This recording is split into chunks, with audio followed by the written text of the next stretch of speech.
Today we're exploring the Pyrenees wine region in Western Victoria, known for its elegant reds and delicious traditional sparklings.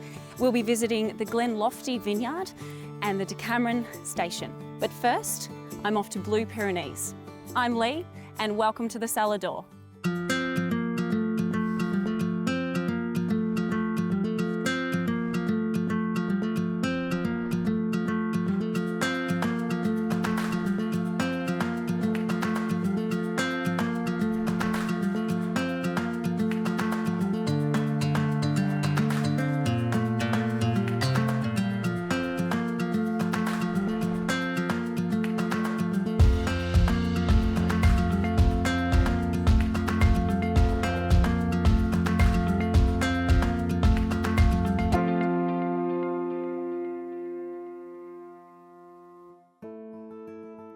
Today we embark on a wine-filled journey through the Pyrenees wine region, where stunning landscapes meet remarkable wines.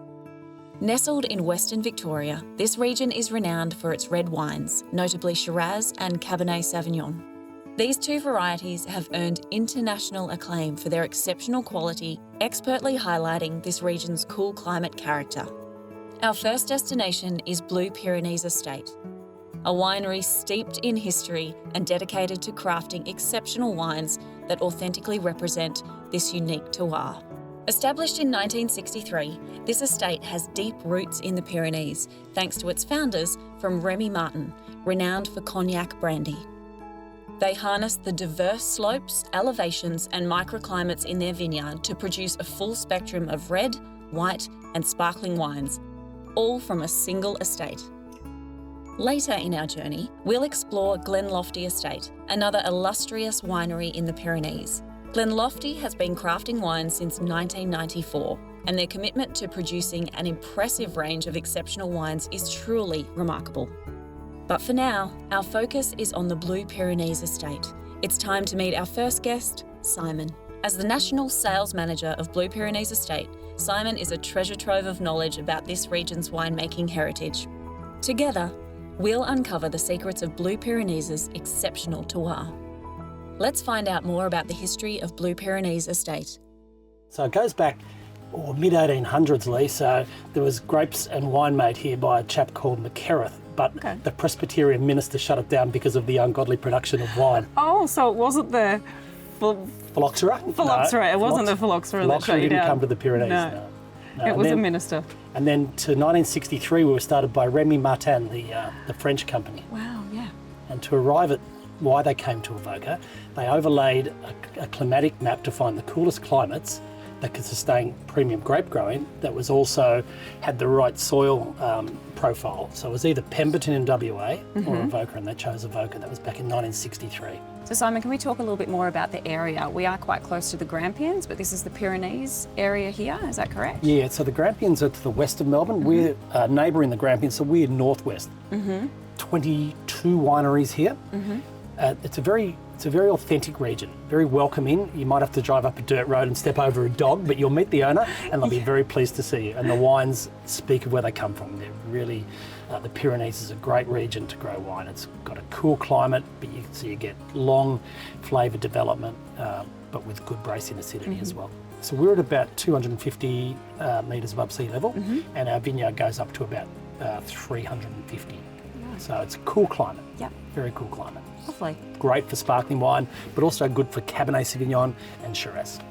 What size of a property are we on here? Like how many vines do you have? 150 hectares. Wow. So just under 300 acres. Yeah, great. Under vine, we've got 450 hectares in total, and surrounded by state forest. How did the Blue Pyrenees name come about? Well, originally it was Chateau Remy because of the Remy Martin connection, but during the 80s the French were sort of on the nose. They were blowing up bombs in the Pacific and they were sinking ships in the Auckland harbour, so the French connotation feeling was, let's make it more Australian. So like the Blue Mountains, the Pyrenees shimmer blue in the afternoon sun with all the eucalypts, so that's how the name Blue Pyrenees came about, and that was in the early 80s. Rightio, beautiful. So you must have we know you've got a magnificent product range here. Yep. Do you want to talk us through some of your award-winning wines? Yeah, sure. So we're lucky here. Most wineries and vineyards do one thing really well, another thing pretty well. We're lucky. We make award-winning sparkling wine, sparkling white, sparkling pink, sparkling red, white, and red wine. So we've won a lot of awards with sparkling wines. We've won a lot of awards with red wines, like globally, but also our white wines as well. So Simon, this is your rosé that won an award. Do you want to talk me through this and let me know what I'm about to taste? Sure. So it's 100% Pinot Noir. It's fermented totally dry, so there's no sugar in that. That's why we call it bone dry rosé. But we put it through malolactic fermentation. Gives it a creaminess, so you get lovely strawberries and cream character, hint of Turkish delight, maybe a bit of musk. It's a really beautiful, fresh, zippy, interesting rosé. So let's have a look. What do you think? Thank you. Sort of made along the lines of Provençal rosé style.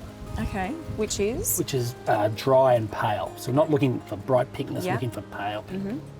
But it's all about lovely, fresh nose. Can you see what I mean? Strawberries and cream or Turkish delight. Turkish delight, now that you've said that. Yeah. Beautiful drink on Aussie summer day. Yes, very nice. What a delicious drop, Simon. A beautiful drink indeed. Now, let me introduce you to a key figure shaping the future of this estate, Roger Richmond Smith, the chairman and owner of Blue Pyrenees Estate. He is a fifth-generation member of the Richmond Smith family. The Richmond Smith family is well known within Australian agriculture going back to 1839. Continuing on his family legacy, Roger's visionary leadership has been integral to the winery's success, focusing on crafting top-quality wines that impress locally as well as on the global stage. Let's find out what Roger's aspirations are for the Pyrenees wine region. So far, we've managed to put together 3 very different but very interesting vineyards. One in Grampians, south of the Wimmera River, one on the other side of the Pyrenees, which is Glenlofty, and Blue Pyrenees here. And what we're trying to do is to make all of our products globally competitive, not just competitive in Australia. Glenlofty, for instance, is very competitive with the Northern Rhone. What we're trying to do there is not to try and be the same, but trying to maximise the differences between what we can do best and what they do best. And we have a few competitive advantages, I think. Okay. The biggest one isn't the vineyards, it's the team. Yep. Right? It's the team, it's the winemakers, it's the guys in the vineyard. Secondly, the vineyards themselves, whether they're organic, like Glenlofty, Yes. or not yet organic, like the other two. At the end of the day, though, it's pulling together things. It's pulling together place and people and time and money so that the whole offering to customers, because the most special advantage we have, I think, is our customers. Because our customers discover us. Hello, they say to their next door neighbour, guess what I've discovered, you know? Yeah. And what's in the glass tells the story. Yes. What do we have in the glass here today? Well, this is a Richardson Shiraz, and it keeps on winning prizes all over the place. But the real prize, when you think about it, isn't a gold medal, it's what's in the glass. Cheers. And this prize is a damn good drop. Thanks, Roger. Now let's venture down to the vineyards and meet with Shane Howe. Shane has a deep and intimate relationship with the vines at Blue Pyrenees Estate. As the viticulturalist and general manager, he is responsible for overseeing all aspects of grape growing and vineyard management. This includes decisions about soil types, grape varieties, irrigation, and sustainable farming practices. Shane's expertise and care for the vines play a crucial role in the quality of the grapes and ultimately the wines produced at the estate. We're extremely lucky to have Shane today, making use of his many years of expertise as he takes us from vine all the way to bottle, learning the whole process of method traditionnel. Before we get into the process, let's start with the vines. So what we have here, these are our first vines planted by Remy Martin back in 1963. What we have here is some Pinot, very old, low vigour. These go into our special Cellar release of Pinot Noir for table wine. But we also grow Pinot Noir for sparkling wine, Chardonnay, and all the traditional favourites, Shiraz, Cabernet, Merlot, Sauvignon Blanc. The reason they chose this site is it's quite a unique site. So we're in a natural amphitheatre here, and the soil type they chose specifically, they're looking for alluvial goldfields Okay. because they're associated with quaternary soil deposits, which is a very viticulture thing to say. But what it does give us is not over fertility of the vines. The French people were saying when they first planted, they're not growing tomato plants here, they're growing grapevines. Yeah. So what we're looking is concentration in every flavour. That doesn't mean alcoholic, it just means lots of flavour. When it comes to wine, I'm all about more flavour. Stick around as we take a deep dive into the process of Method Traditionnel, the traditional method of making sparkling wine. Stay tuned for some fascinating insights into this age-old winemaking process. Welcome back to the Cellar Australia. We're at Blue Pyrenees Estate with viticulturalist and general manager Shane, who is going to take us through the process of Method Traditionnel. Before we get stuck into the process, we better have a taste to see how it all comes together. It's time to sample the Blue Pyrenees flagship sparkling wine. What have we got here? We've got our 2020 Midnight in front of us, which is our best sparkling parcel. So it's a Blanc de Blanc style, and we happen to be tiraging it today as well, so we're quite fortunate in that. Okay, maybe So we'll have a look at that later. Yeah, if you like. great. So this is a full Method Traditionnel sparkling wine of all our own grapes with a bit of Macedon fruit as well. Looking for a real creamy texture, lots of autolysis, which is that sort of yeasty character you get. Good, I'm glad you explained that for me. No worries. And a nice long length and fine bead, as you can see. We should have a look. I think so. Does that meet your approval? Oh yes, absolutely. You touched on traditional method there. That's right. Can you tell me why it's so important and why it works? It's all about yeast content. So contact with the yeast in the bottle. It's the way traditional champagne is made, and we've had a long connection. We were originally set up by Remy Martin, so we've got a long lineage back to '63 of looking at making sparkling wine. What we get is that maturity before we release it. We like to have it 2 years on yeast lees, so you really build up a complexity in the wine, but still have that lovely acidity that drives freshness through the wine. Yeah, lovely. Well, I can't say if you have enough, it won't give you a headache, obviously. Understand. But it makes you want to go for another glass. I always have a problem with just one bottle with my wife. I think I'll be needing more than one bottle too. That is delicious. Now we know what the finished product tastes like, let's look at the first step of the process. All right, Shane, what's going on here? Well, we're tiraging the 2022 Midnight. Wow. You're very lucky. So this is when we've just added the yeast to the base wine. We've mixed it up this week. It goes to the bottle. You can see it's got a crown cap on Yeah. because that'll get disgorged later, and I'll show you all about that later. Fabulous. How many bottles do we get in one of these? Each bin takes about 550 of this shaped bottle. Today we're doing about 12,000 litres. So that's a lot of fun. Yeah. A lot of fun. Nice. I always think we're in the business of giving people pleasure. And what a pleasure this Midnight Cuvée is. Up next, we're headed down into the cellars where the sparkling wine is aged. This is where we mature our sparkling wine. So after it's been tiraged, it comes over here, the yeast grow, they produce their carbon dioxide that we like to keep. Yeast die, their bodies basically settle in the bottom of the bottle. I'll show you in a minute actually. And the trick about Method Traditionnel is getting those dead yeast bodies out of the bottle. Okay. And this is part of it. So this is taking a bottle from on its side with the yeast bodies on the bottom of the bottle. Yeah. And what this does is over a period of about 2.5 to 3.5 days, it basically takes a bottle from being on its side to putting it on point. Very, very gently, not stirring it up. Because what you want to do is have lovely clear wine at the end of it. The sparkling comes down here and it sits down here for 2 years. 2 years, At what point in that 2 years does this happen?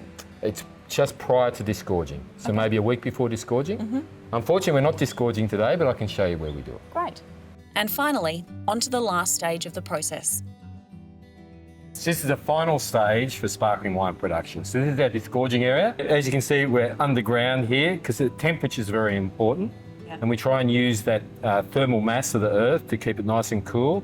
Constant temperature for disgorging means we get as much fizz as we can into each glass. time for a lesson in disgorging. Okay, Lee, here's one we prepared earlier. So as you can see, all those yeast cells have come down and in quite a compacted little area into the bottom of the bottle. And you can see how nice and clear it is up there. Okay? Yeah. So the trick is, how do we get that out without losing all that wine? Because it's under pressure. Yeah. But what we do is, if you put your fingers in there, Yeah. you can feel it. Ooh. So that's about minus 25. Yeah, right. So what that does, if it's in there for about 5 minutes, it freezes that end. We then put it on our line. The cap gets popped off here. The slug of yeast and ice pops out. Then goes through this point here. So we take a little bit of wine out of it Yeah. while trying not to lose any gas. Yeah. We put a liqueur in it. So that adjusts the sweetness of the wine. Then we top it up. Yeah. Then it gets corked. And about that point there, you could drink it. Wow. It's amazing.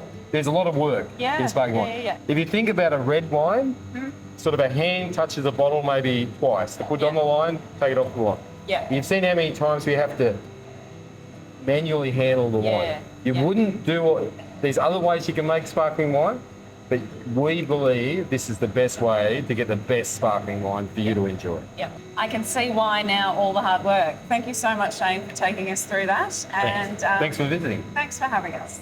I hope you've enjoyed learning about the art of making traditional sparkling wine with me. Up next, we're heading to Glen Lofty Estate. Join me after the break for more exciting wine adventures.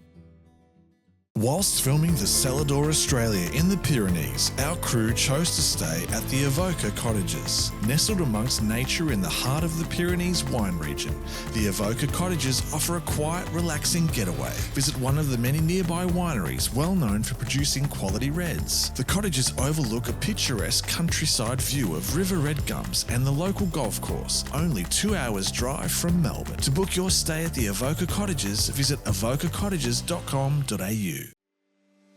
Welcome back to the Cellar Australia. We're headed over the beautiful Pyrenees ranges to visit Glen Lofty Estate.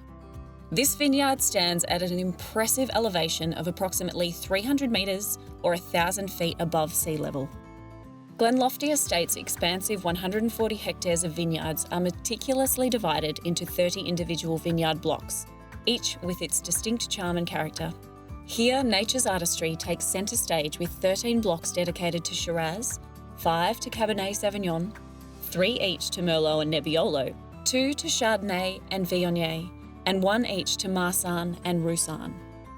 These vines are known for their low yields, producing around 4 to 5 tonnes of grapes per hectare in a fruitful year.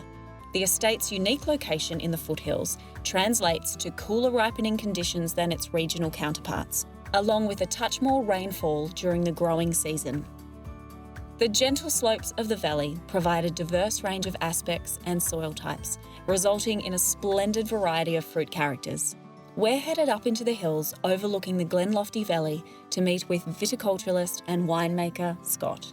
Let's find out what makes Glen Lofty such a uniquely placed vineyard. The valley's quite unique where we have subclimates and different regions with like sub-regions within the little microclimates within our vineyard.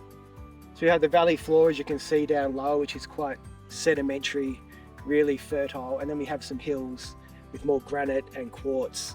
So we have lovely aspects and elevations. So that adds to the complexity of the wines. How does the lay of the land and the geography help you out here? Being like with the vicinity to the Pyrenees ranges, you can see there's farmland paddocks and the state park beside us. So there's no real outside influence. So the rain and the runoff is very clean and pure. We irrigate out of these dams, and as you can see, they're beautifully bright. We've got this really natural little system here that is quite unique. So it's quite a pure site, and that does come through in the wines. Are there any differences between organics and soil over here? Is very different and very important to you as well? One thing we focus on is soil health, soil biology and vine resilience. So I guess nurturing the soil, understanding soil health, understanding the ecosystem that we're within, try to manage it as a living system. Sure. The valley floor is really fertile and quite sedimentary and really lovely topsoil down there. And up here it's a little bit more, there's more quartz and ironstone. It's a bit harder up on the hills. So these actually come out of dormancy earlier, and on the hills we generally pick we pick the hills much earlier than we pick the valley. So talk to me, what have we got growing here in front of us? This is some Chardonnay. Yeah, this is 5.8 hectare of Chardonnay. Is it just Chardonnay here, or? Well, this block's Chardonnay. We've got some more Chardonnay beside us. So this is Lookout block. We're predominantly Shiraz, so we Chardonnay, Shiraz, Cabernet, we have Merlot, Marsanne, Roussanne and Viognier. Yeah. So there's not a lot of Marsanne, Roussanne, Viognier planted. There's a bit of a northern Rhone feel and vibe to the climate here and the styles of wines that come out and the varieties planted. Before we go, Scott's going to take us to one more location just down the road. We're not going far, but we're going to change wine regions. Decameron Station is our last stop this episode. Time for one more cheeky glass of wine. We are now at Decameron Estate, Scott, and this is the other vineyard that you manage. Can you tell us a little bit about where we are now on this property? Yeah, so Decameron Station is part of the Grampians. We're just over at Glen Lofty, which is in the Pyrenees. So it's only the Wimmera River that separates the two, or is the boundary. We have this lovely old property which we've stopped into the shearing shed briefly. So we're doing some major works over there to get that up to date and potentially sell it all one day, which is pretty exciting. And then here we have this lovely old coach house and stables, and there's an old homestead. So we're in the process of renovating and renewing these properties as well. So you're looking to have accommodation here as well? Yeah, accommodation in the future, definitely, yeah. Yeah, great. And the vineyard here, is it, what varieties are planted here? So here is only Cabernet and Shiraz. Are the climates different from Glen Lofty to here? Well, the major difference is the soil types. We're more clay loam over here and a bit more ironstone. So we also get pretty frosty over here. We've just put 3 frost fans in over here. But the fruit that comes off this block is pretty phenomenal. The one we've got here is the 2019 Decameron Station Cabernet. And this just won the 22 Victorian Wine Show. This won the best Cabernet in the show, which was pretty exciting for us. Very good. So can you describe to me what we're about to taste? Yeah, I haven't tasted it for a while. Okay. Yeah, so Cabernet from the Pyrenees and the Grampians, like this, we do Cabernet really well over here. But there's lovely spice, there's lovely pepper, there's really nice, lovely juniper and cassis, some nice stewed berry and some plum and jamminess, and a lovely mouthfeel, lovely tannin. Nice, alrighty. It's looking pretty good. Happy about that? Yeah, it's looking lovely. Great. Scott, thank you so much. We've had a great day out here exploring the Pyrenees. We look forward to coming back, seeing what you do with the accommodation, and maybe we can stay for the night. Yeah, great. Thanks for coming. It'd be great to see you again. Cheers. Thank you. We've journeyed through 3 distinct wine estates in the Pyrenees region, and you've had the chance to meet some remarkable individuals in today's episode. From the intricate process of crafting sparkling wine to the exploration of this captivating wine region, it's been an exceptional experience. Thank you for joining us on this episode. Until next time, I'm Lee, and thank you for watching the Cellar Australia. Cheers!